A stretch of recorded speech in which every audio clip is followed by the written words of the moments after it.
Zoro is one of the most loved characters in One Piece, but I honestly think most fans completely misunderstand him, because the more I rewatch the series, the more I realize Zoro isn't written like a normal shonen rival or just an edgy badass. Oda writes him almost like a warning, a man who slowly sacrifices more and more of himself for one goal, until there's barely anything left outside of it. People hype up Zoro moments because they look cool. Nothing happened. Rooftop, the king fight, but those scenes actually reveal something way darker about his character. Zoro never protects himself emotionally, ever. Every single arc, he's willing to destroy his body, his future, even his life, if it means getting one step closer to becoming the world's strongest swordsman. And I think that's exactly why Oda constantly compares Zoro to monsters, demons, and even death itself. From the very start of One Piece, Zoro's life is built around obsession. Before Luffy, before the Straw Hats, before any adventure, there was only one thing that mattered to him, his promise to Kuina, and that promise completely shaped who he became. Kuina's death wasn't just sad motivation for Zoro to get stronger, it created a fear inside him, the fear of weakness, the fear of failing someone important, the fear that dreams can disappear instantly before they're ever achieved. That's why Zoro trains the way he does. That's why he pushes himself beyond reason. Because to Zoro, strength isn't just power. Strength is proof that Kuina's dream survived. Every scar on his body is connected to that promise. Every fight feels personal, because in his mind, losing means betraying the dead. And honestly, once you understand that, Zoro becomes way more tragic than people realize.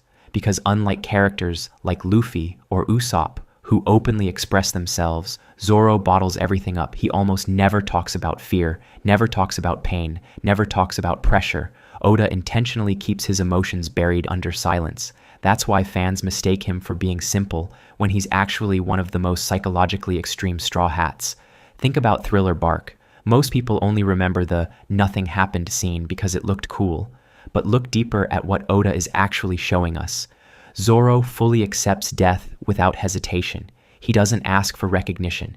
He doesn't tell the crew afterwards. He doesn't even want praise, because in Zoro's mind, suffering silently is part of his role.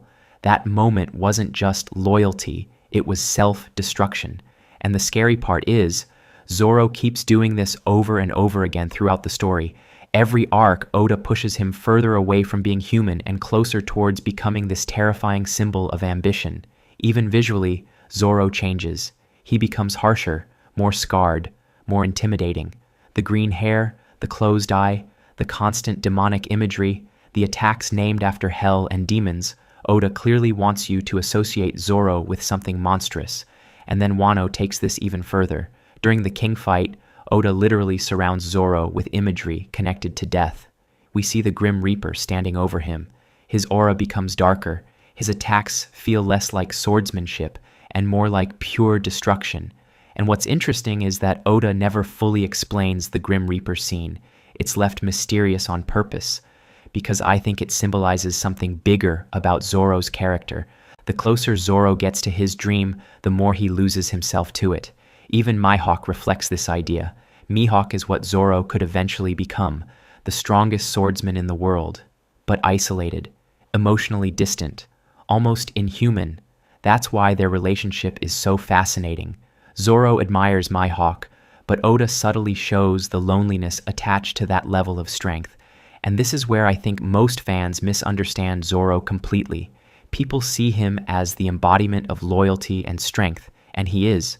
But Oda also presents him as someone consumed by purpose, a man so dedicated to ambition that he willingly destroys himself for it. Even his loyalty to Luffy reflects this. Zoro doesn't follow Luffy because he's weak-minded or because he needs direction. He follows Luffy because he believes Luffy's dream is worth sacrificing himself for. That's why he's always the first Straw Hat, willing to throw his life away without hesitation. To Zoro, his own existence almost feels secondary compared to the promise he carries. And maybe that's why Zoro resonates with so many people, because underneath the cool moments and insane fights, there's something genuinely sad about him. Zoro is a man who never allows himself rest, never allows himself vulnerability, never allows himself to stop chasing strength. But maybe that's the cost of becoming the world's strongest swordsman. Oda's been telling us from the beginning that strength in One Piece doesn't come free. Maybe every step Zoro takes towards his dream slowly strips away pieces of his humanity until all that's left is the sword itself. And honestly, I think that's what makes Zoro one of the greatest characters Oda has ever written. Subscribe, like, and comment for more One Piece breakdown videos and reactions.